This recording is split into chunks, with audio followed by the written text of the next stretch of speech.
Hello and welcome back to your lecture. So today we're going to be talking about lists, and then we'll talk a little bit about how we use them in things that we've already learned, like control flow loops, like for loops or while loops.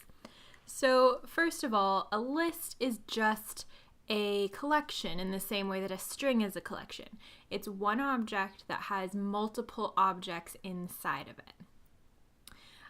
So there's two types of things that you can use to make a list.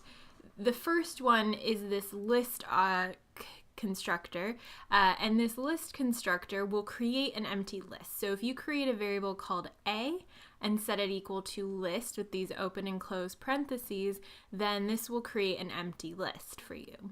You can also do this by just setting a equal to square brackets with nothing in it, and that will give you a list that is empty as well. So let's go over how we can do that. So remember, I just said that there's two ways to create a list. First of all, you can use the list constructor, which is just list and then parentheses, and this will just create an empty list for you. The other way that you can do this is by just giving Python two square brackets, one opening, one closing, and don't put anything in it. And that will just tell Python, okay, make an empty list. And so when I print this out, you can see that there's an empty list. Okay, so we can also create a variable. I'm just going to create something called myVar and store the string for in it. And then I'm going to create a list. I'm going to call it myList. That's the variable name that's storing this list. And I am going to put the string A, the string B, the string F, the integer 7, and then the variable myVar, which remember is holding the string 4, inside this list. And one thing that's really important about lists, and actually was important about strings, we just didn't mention it, is that they're ordered. So every time we go back to a list, until we change it, it's always going to be in this order. A will be first, then B, then F, then the integer 7, and then myVar. And so because of this, and actually the same thing held for strings, we are able to index using numbers because we always know that the first item is going to be at index 0. That A is not going to move around, so every time we want to get to it, we can just ask for it using the index 0. And this works exactly the same as strings. So in a string, remember when we use these square brackets, so it's the item we want to get something off of, square brackets, and then the index we want to use. And every time that we want to get something, Python will go, it'll get the first item. So here it would be the string A, and it'll return it to you. So if I run this, we're going to get out, oh look, it's the string A, which is the 0th element of a list. So I can also do slices the same way that we did with strings. And what I can do is I can say, okay, give me from index 2 up until, but not including index 4. So it's going to start at index 2, which is 0, 1, 2. So it'll start at F. It'll give us the item at index 3, which is the integer 7, and then it will not include myVar, which is at index 4. Remember, it's up 2, but not including the second index that you give it. So when we run this, we expect to get the string F and then 7. And look, that's exactly what we get. So we can also, if we want to, tell Python to skip items in our list. So for instance, if we want from 0 to 3, and actually let's make this 0 to 4 so it's a little longer, we're going to start at 0, so here, get 1, 2, and 3, do not include 4, and this 2 tells us skip every other one. So we expect that it'll start at 0, it'll skip 1, it'll go to the item at index 2, and then it'll skip 1. So we're expecting that this will return to us A and F. And let's just see that that's what happens. Cool, it does. So one thing that you actually saw very briefly when we talked about our string.split method was something called a nested list. And a nested list is actually exactly what it sounds like. It is a list within a list. So remember that lists are objects that store multiple objects inside of it.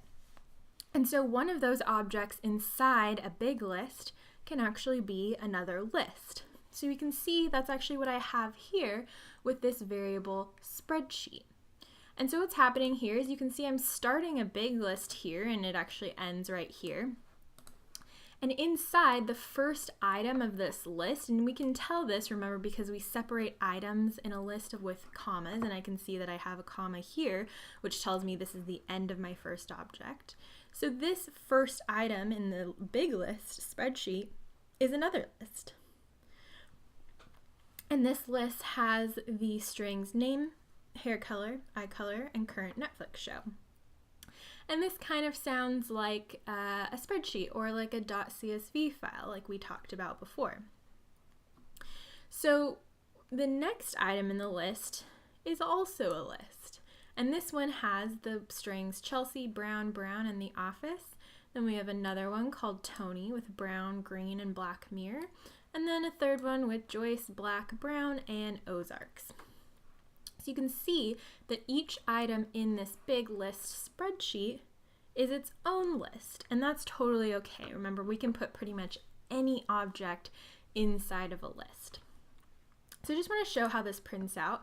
So if you say for row in spreadsheet print row, then what's going to happen is that for each item in the spreadsheet, which remember each item in this list is another list, it'll print that item out. So we have the first list printed out, and then the second, and then the third, and then the fourth. So this actually acts the exact same as any other list that we used. It acts exactly the same as this my list up here, but it looks a little bit more complicated. So if I say column headers, it's just a variable, equals spreadsheet 0, we know that Python is going to go into the list spreadsheet, and it's going to grab the first item, or the item at the 0 index. And that is just going to be this one row. So when we print that out, you can see the first row is the entire object that is stored in column headers. So when we get the first item, even though the first item is a list, it's going to return all of that first item.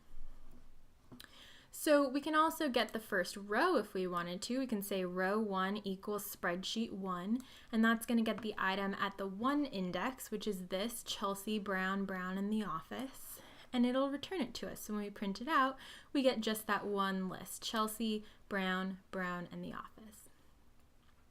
So if I take, and I remember I've stored just this row inside the variable row 1, if I want the first item of this row 1, I can just say name equals row 1, brackets, and I can say get me the 0th element. So when I do that, I'm going to take the first element, or the one at index 0 of this list, which is the string Chelsea. And when I print that out, you can see, well, that's just the string Chelsea. But I can actually also get this from the big list spreadsheet that we originally had.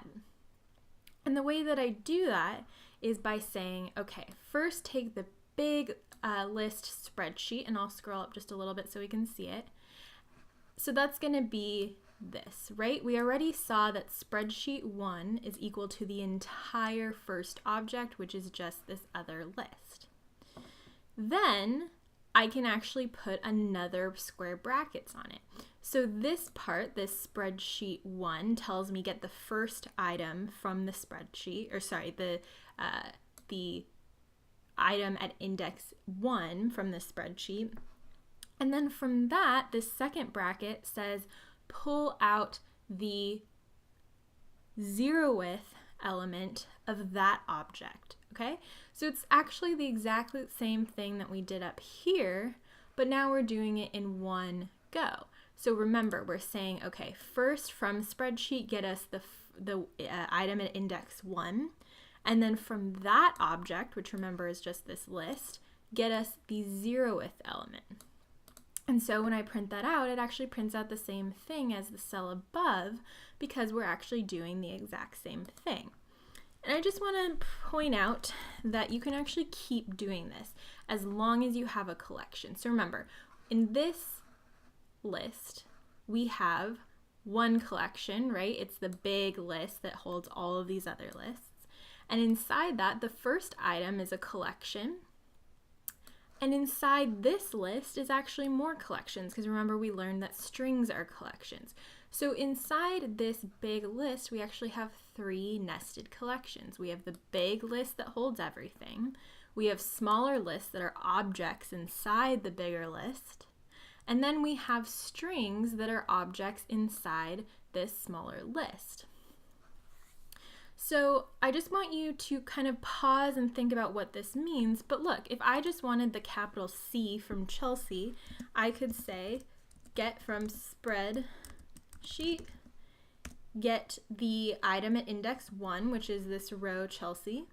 From that, get the first item, or the one at the 0th index, which is the string Chelsea. And from that string, get me the 0th element, which is just a capital C. And you can see when we print that out, we will get a C. Okay, there we go. So you can see that you will get just the capital letter C when you say get me the item at index 1 from spreadsheet. From that list, get me the first or 0th item, and from that string, get me the 0th character. Okay, so I just want to show you just a couple other examples and remind you about negative indexing. So if I say create this variable show and store spreadsheet 2-3, what am I going to get? Well, let's go back up to our list really quickly. So remember I said spreadsheet 2-3, so the first thing I have to do is go to my big list and say, okay, well this is at index 0, this is at index 1, okay, well this is at index 2. So the first index is telling us, okay, we're going to be looking at this list. And then we wanted something, if we scroll back down, we wanted from that list, which is spreadsheet 2, we want the item at index 3.